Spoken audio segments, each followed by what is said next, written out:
keeping with the theme of the DALMAC runs on time, we will get started, and people I'm sure will join. I'll be admitting people as we go through. I'm Dan Stockwell. I'm the DALMAC director, and joining me tonight is we're glad to have the Tri-County Bicycle Association president, Pat Kelly. Wave your hand there, Pat. And Dave Mansfield, who is our routes and maps coordinator and is a wizard at mapping software and everything to do with that. We really appreciate Pat and Dave joining us tonight. So tonight we're going to talk about what to expect on the road and in camp. Now, we did this presentation, something very similar on our last webinar that we called for first-time riders.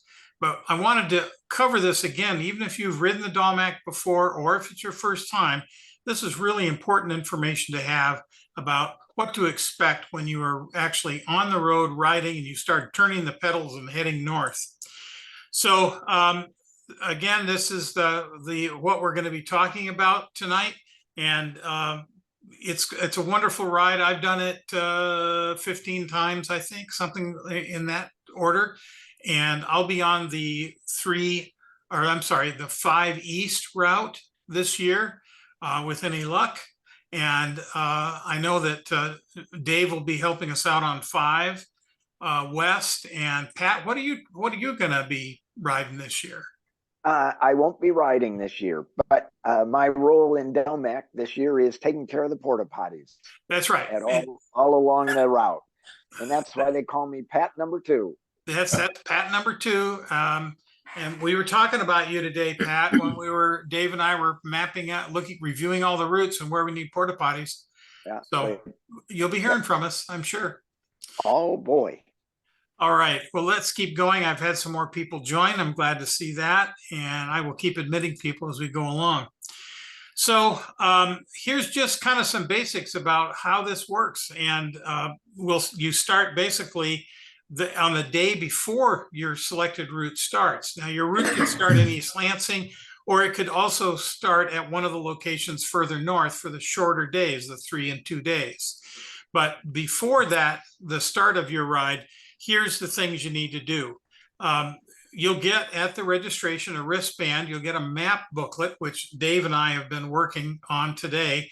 And by the way, Dave is going to give us a briefing on the Ride with GPS software that we use on the ride, and it maps to the actual route maps, and he'll give you a demo of that. You pick up your merchandise that you've ordered. And by the way, if you have not yet ordered merchandise, June 30 is the last day that you can order merchandise from the dalmac.org site, which will lead you to the registration site to buy the merchandise. So make sure if you want a jersey or the wonderful socks and other stuff we've got, get that purchase in. We will have a limited amount of merchandise at the pavilion at the start of the ride. So if you miss it, you will have an opportunity to buy some that we have ordered to meet that requirement. You'll load your baggage on the truck for your route, and those trucks will be waiting out by the pavilion, and you will load your bags yourself. We have the riders actually load the bags. If you have trouble, we do have folks there that can assist you, but it's your responsibility to load the bag. So the morning of the start of your route, you certainly can load your baggage that morning and do the registration. It'll be an early morning for you, and basically you will have time to do that registration and to drop your bags. And at that point, you get on your bike and ride. Our general rule is you start out after sunrise. We don't really want people on dark roads heading north, and particularly in the Lansing area. We're going to go straight north this year, right out of the campus. We're going to go right straight up Abbott Road all the way to Clark Road, and then turn to the west and go through DeWitt and onward. So we do want you to start after sunrise on the day of the ride start. Pat, you have a question? Just more of a comment for folks that don't know, or if they haven't done DALMAC before, you start whenever you want to. It is not a mass start. Right. So after, so it doesn't mean at 7 o'clock everybody goes. It's when you get around, get your stuff around, stuff on the road, and then you can go, or stuff Right. on the vans.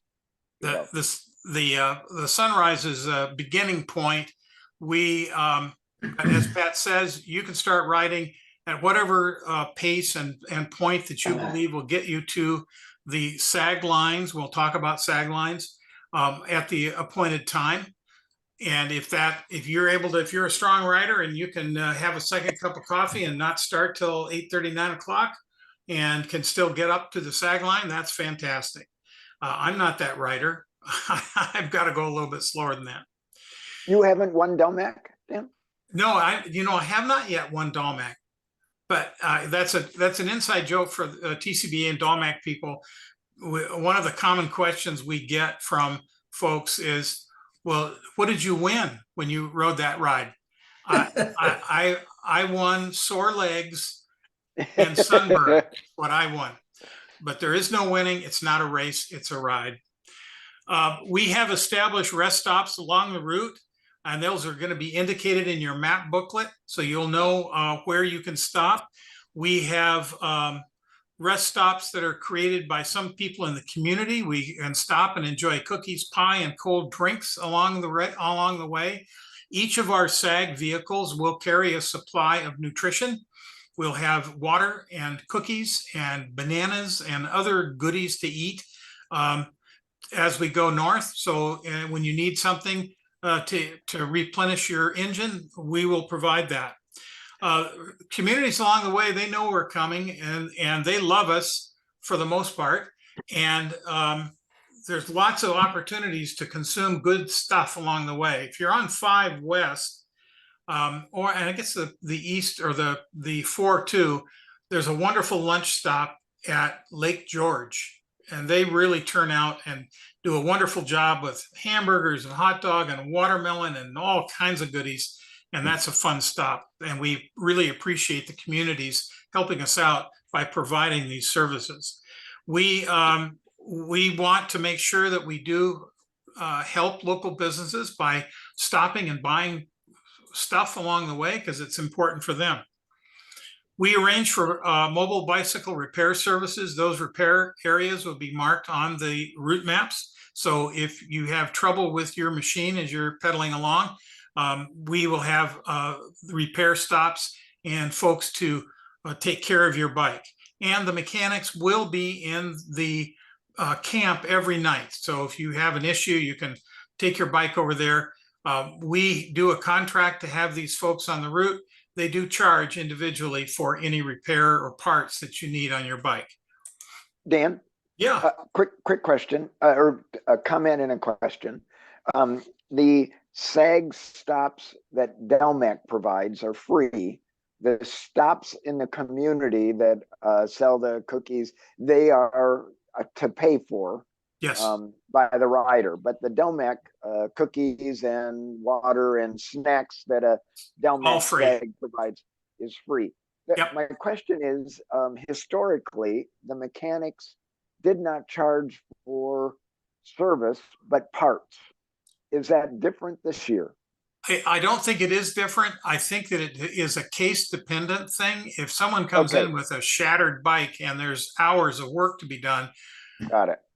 I've not had that situation, but I've witnessed situations where the person will give the repair person some money because they spent a lot of time on it. But yes, tips, definitely. We in a tandem bent both rims hitting a pothole, and they worked hard on our bike to get it going again. And tips for sure. But there was no charge, and they had worked hours on it. Yeah. So, anyway, just so people know what to expect, and the prices are not gouging prices. I mean, our first year we thought, oh man, we're going to have to pay big for a tube. No, it's a reasonable price for a tube, and So sorry, I just wanted to let people know what we learned over the years, Yep. as we didn't have these webinars. Yes, we were, I've had repairs done on the road and it's been done very reasonably. And we select the bicycle mechanics and they sign an agreement with us. And essentially we're saying, don't gouge our folks, and they don't. Yep. So on the road, important thing is to be a good bicycle citizen. We have all experienced folks who are unhappy that we're riding on the road. And it's important for us to be good citizens and follow all the bicycle laws to ride safely and defensively. We do ask you to report any road rage or aggression toward riders by calling 911. This, unfortunately, is an increasing phenomenon, as all of us who ride on the road realize. And we want to make sure that these folks are identified if possible. Don't engage. Don't don't give them the single finger salute or anything. Just wave, give them a big smile, and pedal on. A little bit about SAG services. We are not Uber. The SAG vehicles are not Ubers. If you need a SAG, and we primarily do the SAGs to support people who have mechanical issues or who have a medical issue on the road. Now, what medical issue is can be broadly defined. If you're simply exhausted and you are ready to just fall down off your bike, it's probably okay to flag down a SAG driver. Now, we're going to take you to a point north of you, and we will put you there. But our priority is to serve all the riders on the route. So if we get a call and we've got a rider who's injured or a broken bicycle, we're going to drop you somewhere along the way, give you some water and a cookie, and tell you to stay put. And we will come back for you later after we have taken care of what perhaps might be a higher priority call. If you want the SAG vehicle to stop and you're standing on the side of the road, tap the top of your helmet. And that's the signal that everybody knows, is that means stop, I need some help. And we will be glad to stop and help you. We are, as we said earlier, the SAG vehicles are going to carry water and nutrition and a tire pump. You can fix your own tire and pump it up. The SAG drivers are not repair people, and we will provide you the pump. We highly recommend that you carry one or possibly two spare tubes in your kit as you pedal along, and we will help you out with the pump, but we are not in the business of repairing bikes. Each vehicle will have a first aid kit for minor scrapes, and you'll be responsible for patching yourself up. If you've took a little bit of a tumble and skinned your knee, we've got some bandages we can hand to you and you will patch yourself up. We are not in the business of doing first aid at that level. If it's serious enough that there's actual medical emergency, we will call 911 for you, and they will take care of the issue. Now, I have to say, as a human being, if we could render assistance to someone who was, for instance, having a heart attack and a SAG driver knew CPR, I think it's appropriate that assistance would be provided. But again, we're really only equipped primarily to handle minor scrapes and bumps and to call 911 if that is in fact something you need. And we have a special note on e-bikes. We've had an explosion in e-bikes. I just as a side note, I watched a kind of frightening story on the evening news tonight where an e-bike store in Manhattan, there was not proper storage of the lithium-ion batteries, and it went up in flames and killed 4 people, which was a pretty sad thing. But e-bikes are becoming very popular. We have a club member who is busy doing conversions of people's bikes into e-bikes, and we have a number of e-bikes who are going to be on the tour this year. we have a procedure for supporting the e-bikes. There will be a SAG vehicle in camp and at the start of your route that will be designated as an e-bike battery carrying vehicle. So we will carry, you will check in your battery with the SAG driver. They will carry that approximately 40 miles north of where you are. And if you need to swap batteries, that SAG driver will sit at a location that will be identified on the route maps that would allow you to then roll up and swap out a battery out of your own battery. We will sit for 2 hours beginning at 11 a.m. and concluding at 1 p.m. And the DALMAC runs on time. So we will have that SAG vehicle will be there at 11 and it will be gone at 1. Now, if you're riding an e-bike and you need that battery, you can always call and we will work to get that battery to you. But our recommendation is, and we think that about 40 miles is a typical range of a battery, and you can count on us being there to swap the battery out. At the end of the ride, you would need to then grab your battery, do the charging, and repeat the process the next morning. We think it's important to carry the charger on your bike. Now, it might be a little bit heavy, but if I have an e-bike and it weighs about as much as a Buick, frankly, but I carry my a spare battery and the charger with me, and that's come in handy because I've reached a point where I need to swap battery. Or if you can find a friendly place and get permission, you could plug in your charger and charge your battery while you sat and had a snack or something. But we're not responsible for battery charging. You are responsible for the battery charging, but we will accommodate the spare batteries in the SAG vehicles. There will be signs to direct you to approved locations in camp at the end of the day. Though we have a number of signs in camp that will direct you to other services as well as e-bike charging, so that you know exactly where to go to plug in for an approved e-bike. We've faced some challenges in the last 3 to 4 years because there are so many electronic devices. If you stop and think about the number of electronic devices that we now carry on our bike. When I started DALMAC, I had a little bike computer that hooked up to the wheel and went ding, ding, ding around. That was it. And a cell phone.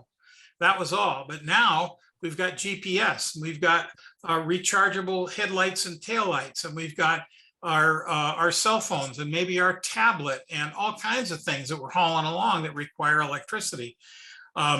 So you got to kind of pay attention to that. We've had some schools where we've blown the breakers, and we're trying to work with our camping locations to make sure we don't have that problem. We will remove any chargers in the school after 10 p.m. because we can't, for safety reasons for the school, we can't have those batteries unattended in the school overnight. Okay, in the evening, when you get to camp, you've pedaled, it's wonderful. The first thing that's going to greet you is a pop-up tent with a DALMAC crew member there, and they will have more cookies for you.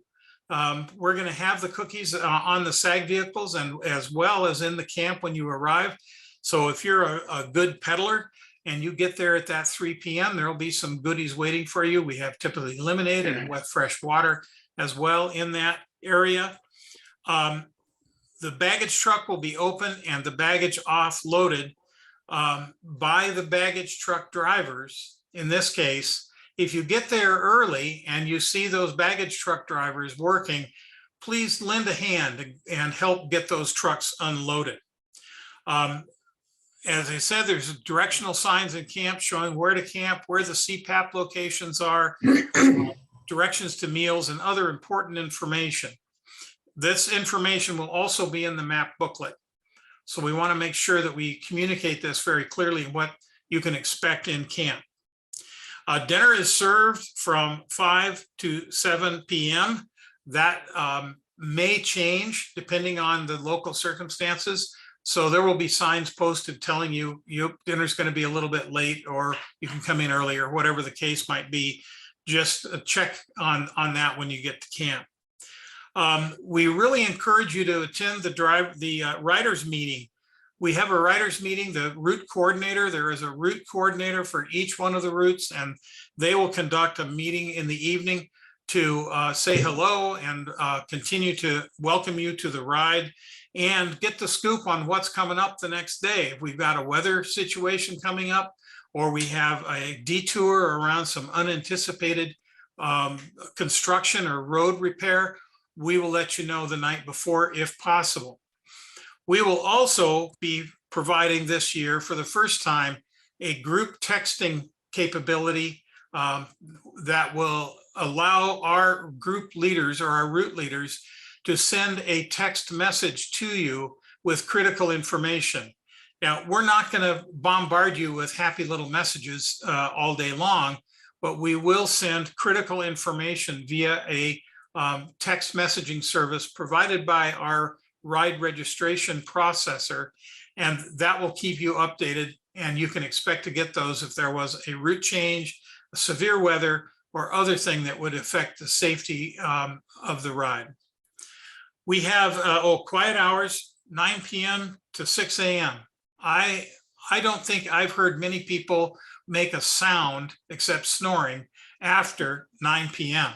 As it's been a long day. If you've pedaled 70 miles, you've had a nice meal, that's it, lights out. So 9 o'clock is quiet hours, and 6 a.m. folks are usually stirring, sometimes even earlier the next day.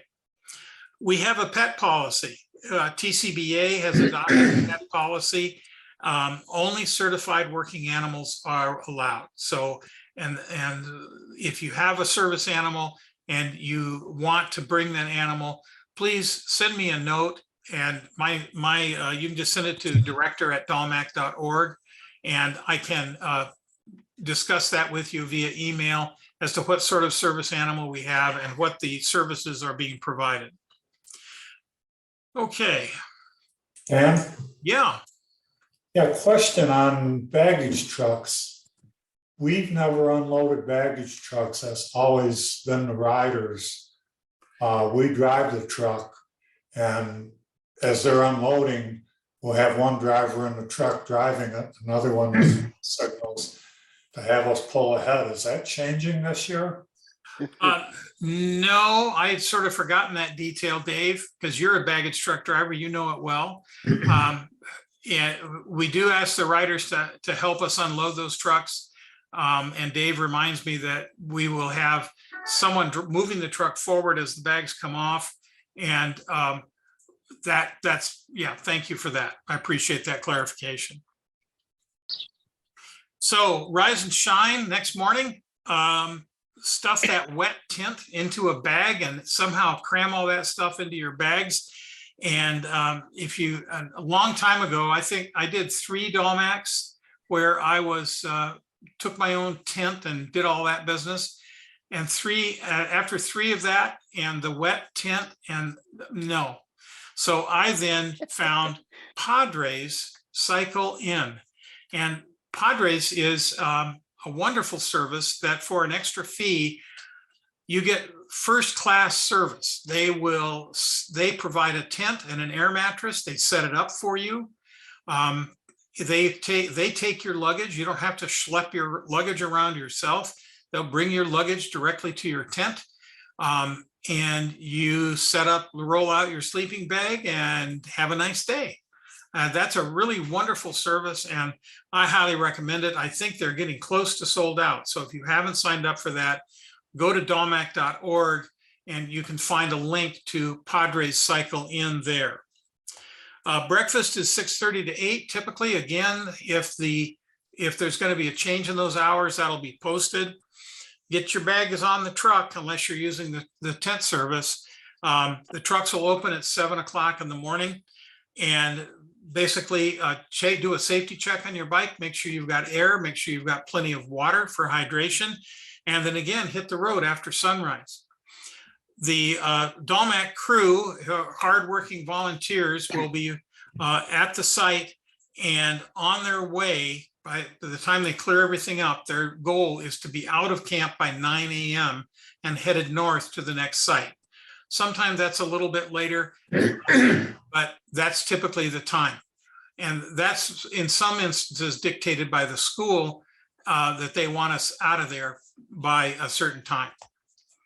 And basically you're on your way, you're pedaling that next day, and we hope you're having a wonderful time. So on the last day, some kind of procedures that we need to talk about. You made it to Mackinac City. Woohoo! You did it. You've completed the ride. Won. You won. That's right. You won the DALMAC. You won it.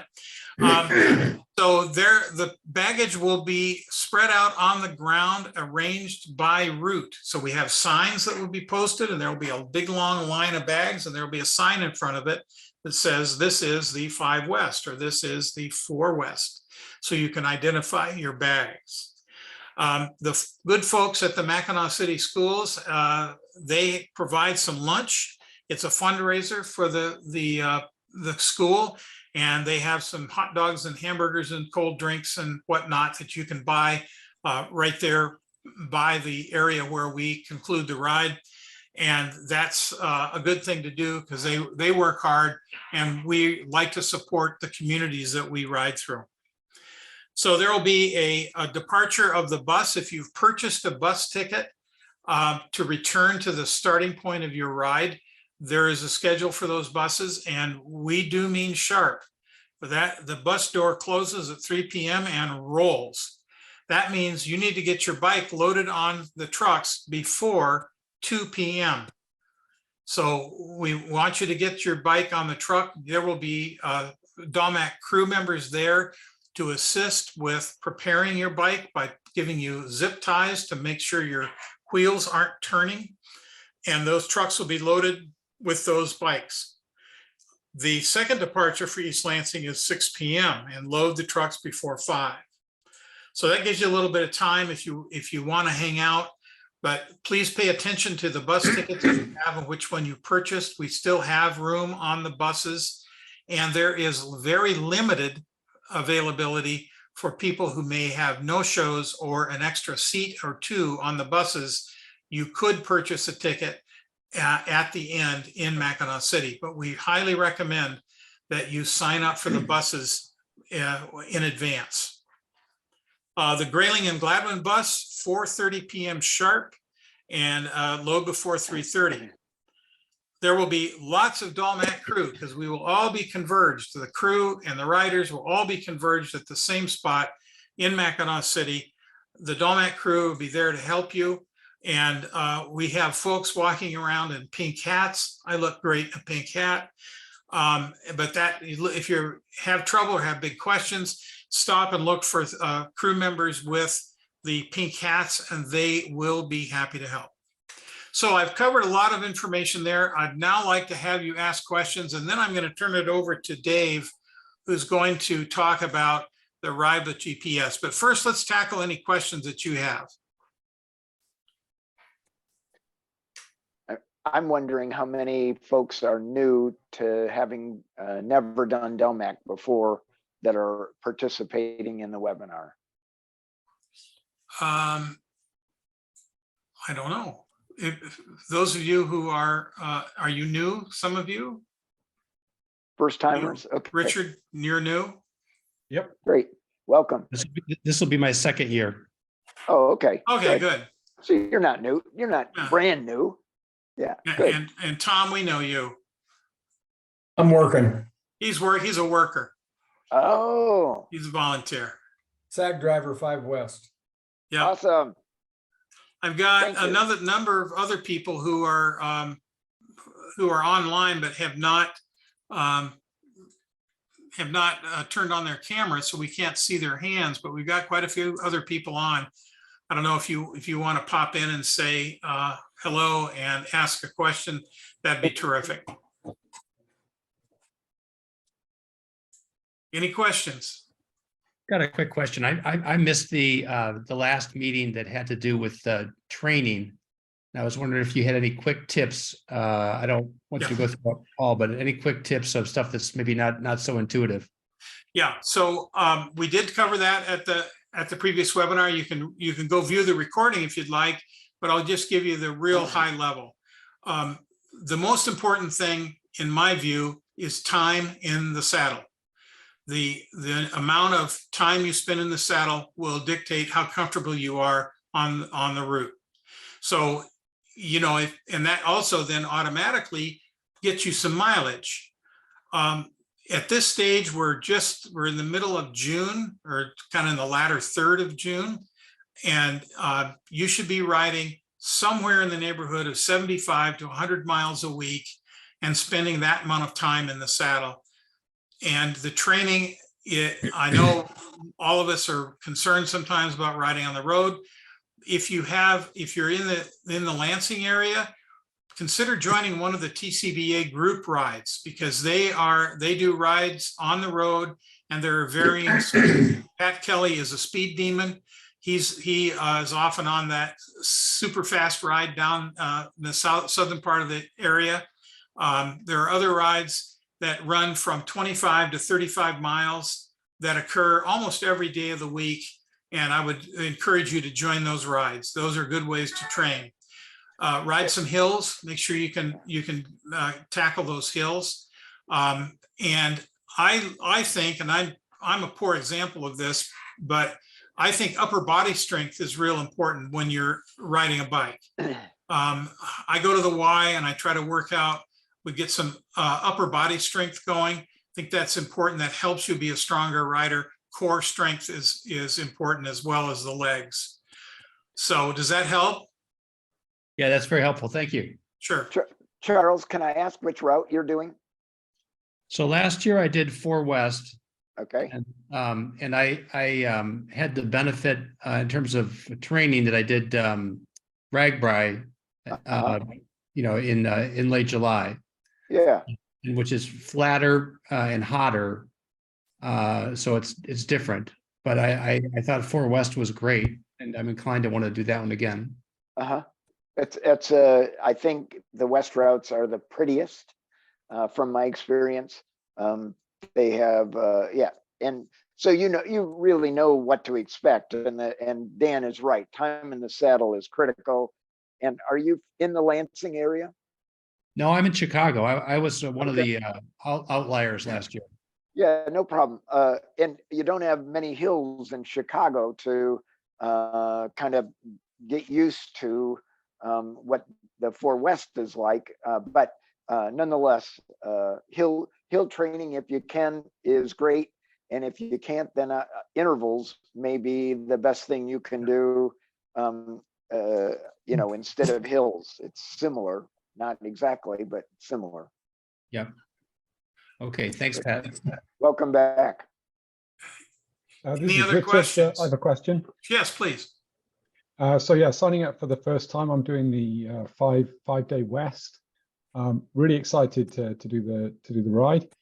But I have signed up as a sole participant. Is there a way I can sort of join up with sort of similar speed riders, so I can be riding in a group, Yes. not alone? Yes, there's sort of a natural progression in that regard. You will find there are riders, the faster riders, medium riders, slower riders, and they tend to bunch up together. So I think you would find, as it may take 10 miles or so, but after you've pedaled a while, you'll realize, hey, I'm riding along pretty good with this group right here. So I think I'll just stick with those folks. We don't necessarily formalize that, but it sort of happens naturally. It's been my observation. And you'll make friends really fast as you're riding along, because it's a fun group of folks, and we all like to ride together and joke around and sing and all kinds of crazy stuff. Oh, that's great to hear. Thank you. Yeah. Richard, it depends on your pace. If the faster you ride, maybe on your own, most of those groups, for some reason, tend to leave earlier in the day. I'm not sure why, because they get to the site faster and they get to unload the Trucks. baggage truck, that's what they went. But so like Dan's saying, you ride your pace and then you're going to see groups either pass you or you pass and they pass you. And you ride in groups typically or not? Yes, yeah, I prefer to Yes. ride with groups, and Oh yeah, me yeah, too. I know the benefits of pace lines, Yeah, of course. yeah, That will absolutely. certainly save on energy. Oh, absolutely. And like Dan says, you meet people, some of our best friends, we met on DALMAC years ago, even from other states, and you see them again at DALMAC and you reconnect. And yeah, it's, you will find a group. It may take some time, but you can also look at the groups leaving to know what they look like and what kind of riders they might be. That isn't always the case, of course, you know that. But Yeah, yeah. So will you be leaving from the pavilion then in East Lansing where you register? Yes. Okay, so yeah, I would recommend getting there around and be ready to go by 7:30, and then just kind of watch some of the groups going, and then hook up as you feel like that may match for you. I've always found the riders, or most of the riders, are really friendly. They enjoy riding with other riders too. So when you see somebody, single person, group, whatever, riding you think you're comfortable at, introduce yourself, say hi, and they're probably going to be glad to have you join them.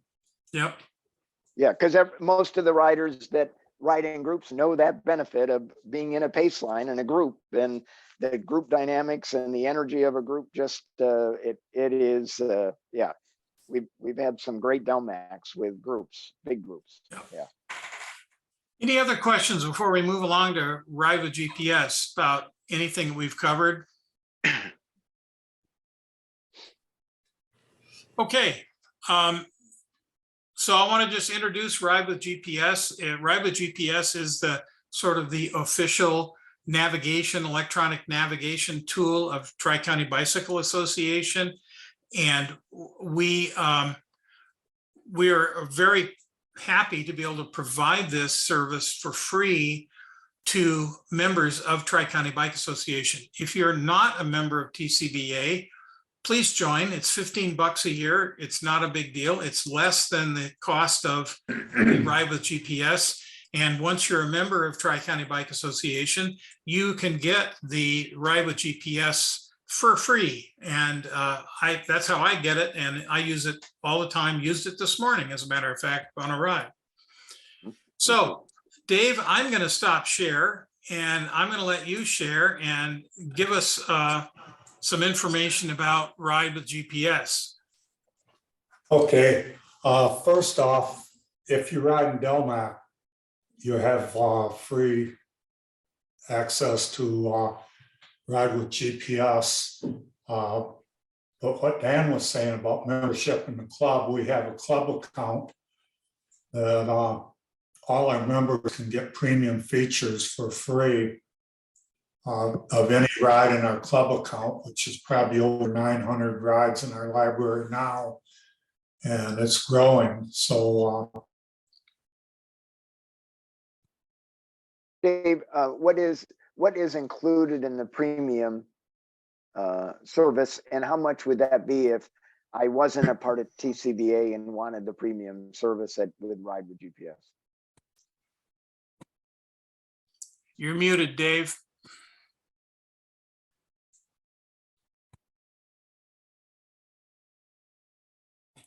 Searching for the can onion. you hear me now? Yep. Yes. Yeah. Okay, they have three levels of membership. They have free, and then they have a $50 membership, which I think may have went up a little bit, and an $80 membership.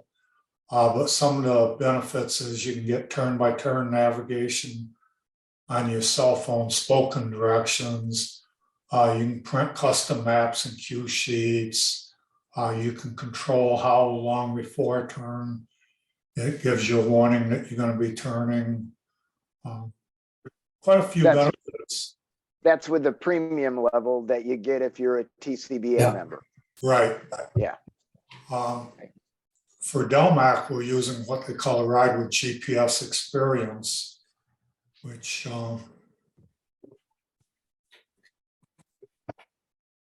can you see my screen now? Not yet. Yep. Yes. Okay. You can download this. You'll also be able to download the files on your GPS if you use one. But I'd highly recommend putting this on your cell phone, even if you're using the GPS, because there's a lot of additional information in this phone app besides just the routes on your GPS. But you'll get an email shortly before DALMAC with a code and also a QR code so that you can load this on your phone.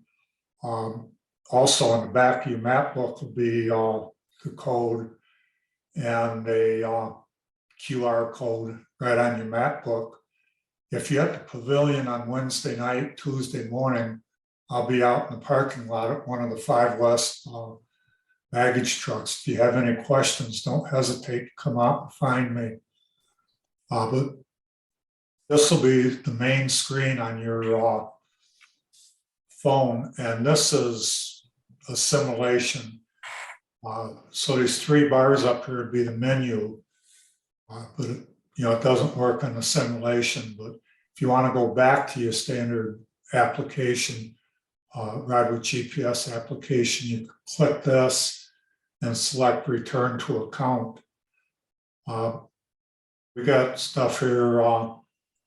This is last year's information, so don't pay a lot of attention. But I have a phone number for SAGs, phone numbers for the bike repairs, phone numbers for Padre.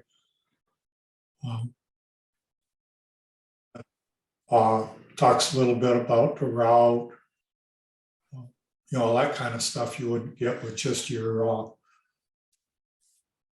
if you just loaded it on a GPS. And plus, this gives you backup if you're using a GPS and it fails. You have navigation on your phone. Has the itinerary, tells you what time food is, what time baggage trucks load, what time you have to have your bikes on the bus in Mackinac City.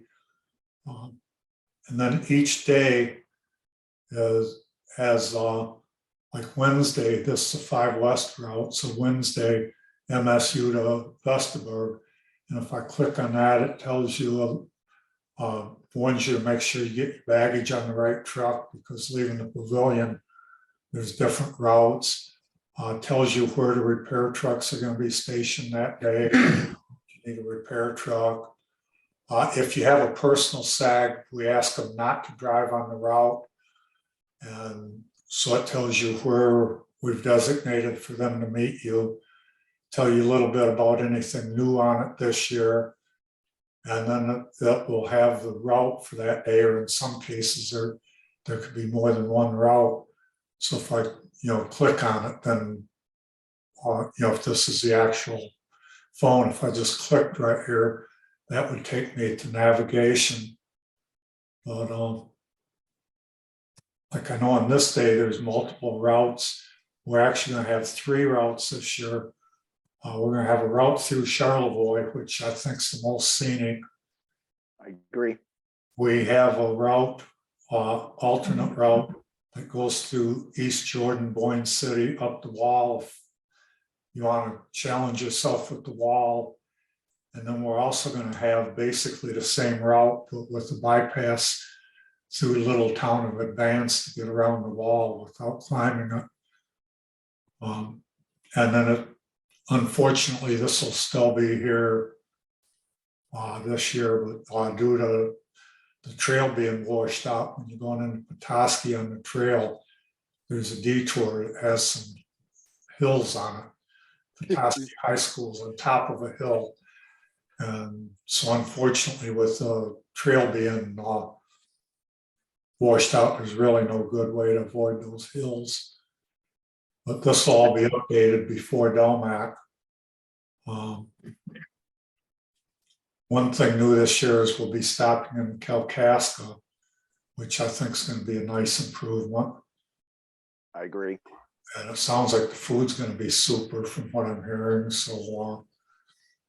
And then it also has some write-up on article you could go to on how to load the GPS files, ride with GPS files on your GPS if you're using one, rules of the road, general rules. Any questions at all on this?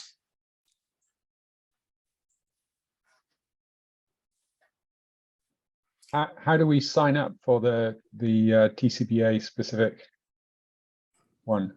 Go to biketcba.org and you'll see a link there to sign up as a member Join. It's and in the- join. It's It's midway down the page on the right side. It'll say join or renew. Yep. And you'll be all set. And then you Dave, have to can you email pull- Dave. Dave, pull up biketcba.org for a sec. Sure.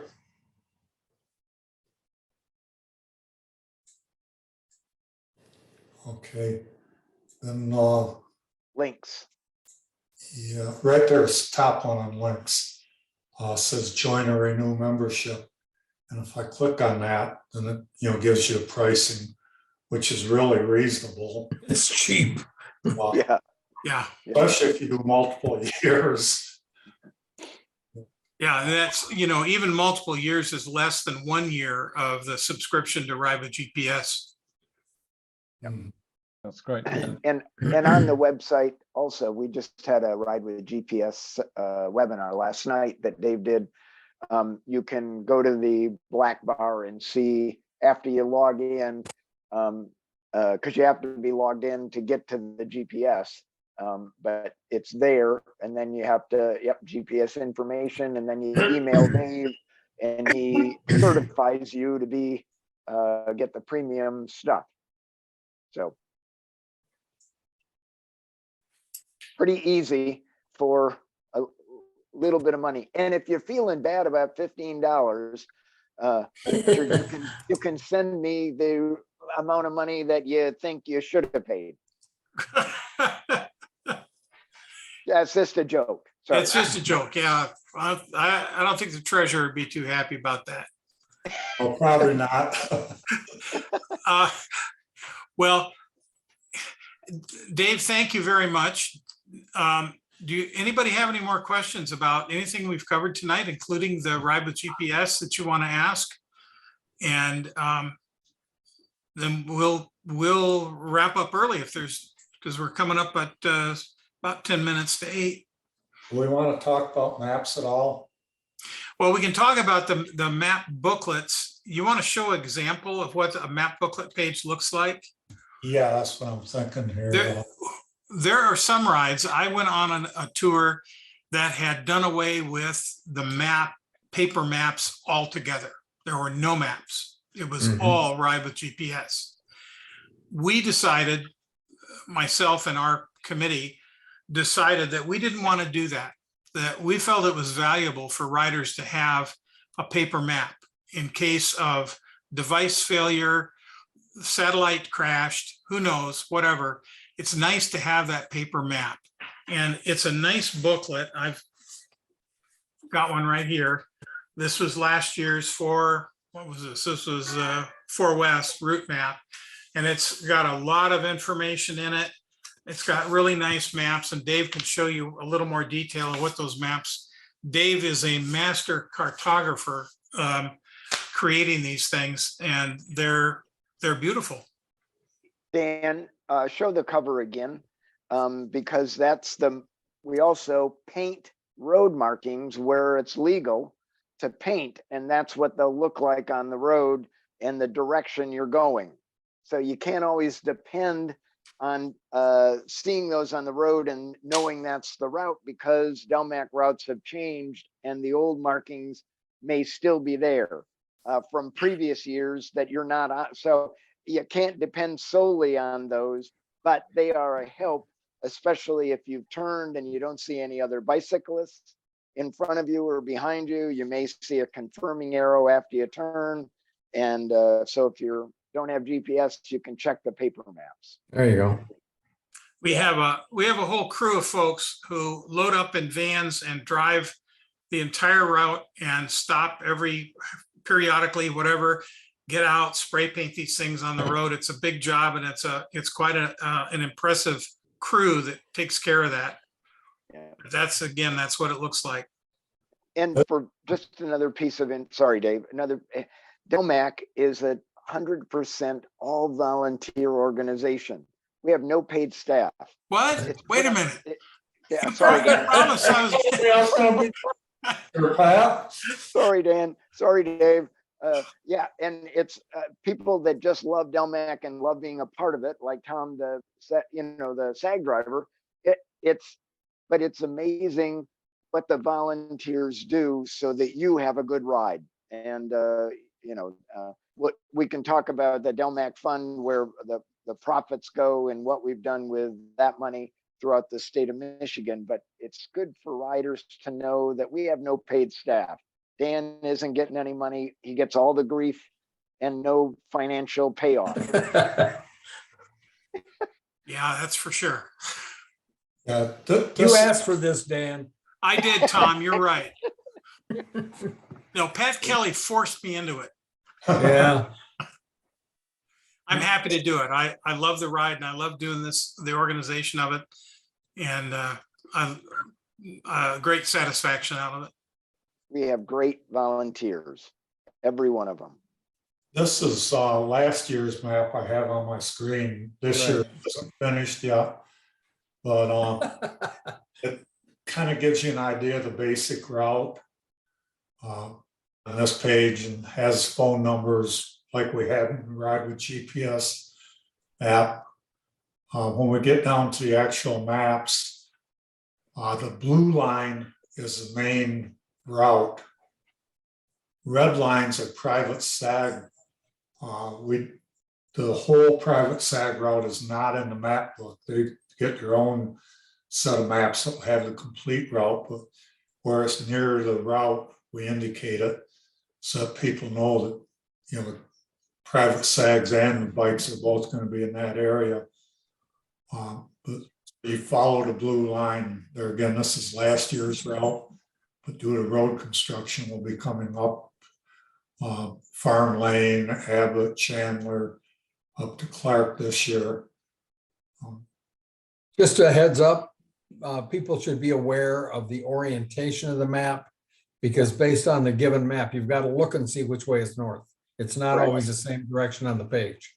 Yeah, north is either up, or in a lot of cases, since we're basically heading north and the pages are short and wide, probably more likely than not to the right, but there's a compass rules on each page. So like these pages, orientation north is to the right. It's a good point, though, Tom. We had people get confused, and they just didn't understand the map. But once we pointed that out, they were good to go. Yeah, that's a real good point. See, like this one, north is up on this page, but Yeah. that's kind of the exception, because we're basically heading north, so we mainly want north in a longer direction. And you can see there, we point out all the services available, where there are porta potties that Pat number 2 is going to organize for us, private SAG meeting, places where you can get food and drink. It's all identified on the map. Like here, there'll be a bike repair at the Temple store. Right. Get up the road, you can go swimming if you like to get off your bike and swim. Back here in Marion is up here in Marion is a personal SAG meeting point. And there's also ice cream in Marion, so that's a good fork and knife right here. I got ice cream. Yeah, it's great ice cream too. And pie at the kitty corner. Oh, Yeah. which Pat, I haven't had a chance to tell you this. We are renaming that stop the Leonard Provencher Memorial Pie Stop. That's not this one. That's not that one, but This yeah, it's a different one, yeah. great. That's a good idea. Thanks, Dan. You do have to be careful as you're riding hundreds of miles, not to gain weight. Yeah. You wouldn't think you could, but you can, believe me. Yeah, This is the one we're renaming right here at the that's right. Yeah. Boardman Church. Community And Bible Church. the folks there are just delightful, and they make all kinds of beautiful pies and cookies and sandwiches and all kinds of stuff. So it's a really good stop. And see, we got Go ahead. quite a few stops along the way, as you can see. This is last year's route. This year we'll actually be staying in Kalkaska, right about where my cursor is, which I'm looking forward to. I think that's going to be a great stop. Maybe you'll have to come pick me up off of 5 East so I can go have dinner there. Sounds good. From what I'm being told, it's good food. Yeah, I'll send you the number for Uber. touche. Hey, Dave, can you show cue sheets real quick Oh, so yeah. people get a sense about that? So not only do you have the map visual, but and the book as well on cue sheets. So it depends on what you like to see or use paper-wise. So just so you know. See, like here, when I'm leaving the pavilion, I turn left on Pavilion Street, then turn and for 0.3 miles. And so then I turn right on Forest. I'll be on Forest for 0.7, which takes me to 1 mile total. Then I go through a roundabout. I'm still on Forest. I have to go through the roundabout. Then I'm on it for another 1.3, so 2.3 total. Then a right turn on Aurelius. Of course, this is last year's route, so it's going to be different. Right. So left column is how long you're on the street that you just turned onto. And the next column is total mileage. And one thing I like is normally that you have a little extra mileage from riding around the parking lot and everything. So you normally have an extra 1/10 of a mile or two. So your computer is normally going to get to that mileage just a touch before you get to it, which gives you a little advanced warning rather than getting right exact or even being under mileage. So I've always found the cue sheets work out pretty good. Unfortunately, when I was younger, I'd clip them to the handlebars and go. But that doesn't work with my older eyes. So that's how I discovered GPS. Yeah. Yeah. I wear hearing aids, and my GPS talks to me through my hearing aids Oh, nice. and tells me, right turn 300 feet. It's pretty handy. Yeah. I tried GPS once and I'll never go back. I always carried a map. Yeah. Yep. Devices can fail, batteries can die. But I have it on my GPS, I have it on my phone, and then I have the map as a backup. Well, we're just about to the 8 o'clock, and I in keeping with the theme of the DALMAC runs on time, I want to invite you for any other last minute questions and remind you that the recording will be available if you want to go back and review it or look at the previous two. We're going to have one more webinar in July, toward the end of July. I think it's the 27th. And we're going to take a bit of a deeper dive into the routes. We will have the actual maps for the 2023 ride available, and we can go through those and talk about some of the points of interest and some of the things you need to know for the 2023 ride, because we're still working on those maps right now, as you can see. So I just had somebody just join here at the last second. I'm sorry we're coming to an end, but we welcome you. And again, we'll do another one of these. We'll send out an email blast and invite you to sign up for more of this. And in the meantime, get out on the road, enjoy your rides, and we'll see you on DALMAC. Thanks so much for joining. Thank you. guys. Thank you. Hey, guys.